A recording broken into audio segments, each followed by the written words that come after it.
அண்ணன் உதயநிதி ஸ்டாலினை பத்தி சொன்னார். அவர் இந்த கிறிஸ்துமஸ் வந்துருச்சுன்னா எங்கிருந்து ஒரு பூதம் கிளம்பும், கிளம்பிடுற உள்ள இருந்து கிளம்பும். அண்ணா இத்தனை முறை சொல்றேன் அண்ணா, சொல்லு நான் தப்பு இல்லைண்ணா. நானும் ஒரு கிறிஸ்தவன் சொல்லிட்டு போனா, நானும் ஒரு இஸ்லாமிய சொல்லிட்டு போனா, ஒரே ஒரு முறை நானும் ஒரு ஹிந்துன்னு சொல்லிட்டு போயிடுறேன் சைட்ல. அதுக்கு வாய் வராது, அதற்கு சுத்தமா வாய் வராதுங்க. எதுக்கு சொல்லணும்? பெருமை மிகுந்த அப்படின்னு அங்க வரும், இங்க வராது. இன்னைக்கு உண்மையால் நான் சொல்றேங்க, வயிறு சொல்றேன்.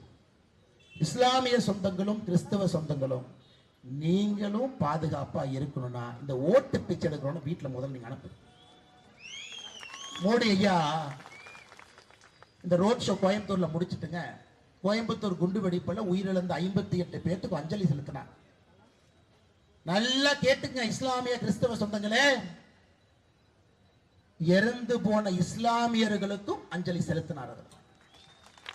நாங்க பாரதிய ஜனதா கட்சியோ இங்க இருக்கக்கூடிய இயக்கமோ சங்கமோ ஆர்எஸ்எஸ்ஓ இவங்க வந்து ஹிந்து, இவங்க வந்து கிறிஸ்டியன், இவங்க வந்து முஸ்லீம், மோடிஜி வந்து இவங்க எல்லாம் பண்ண மாட்டாங்க. பாருங்க, போட்டோ எடுத்து பாருங்க, பத்திரிகை நண்பர்கள்ட்ட கேளுங்க.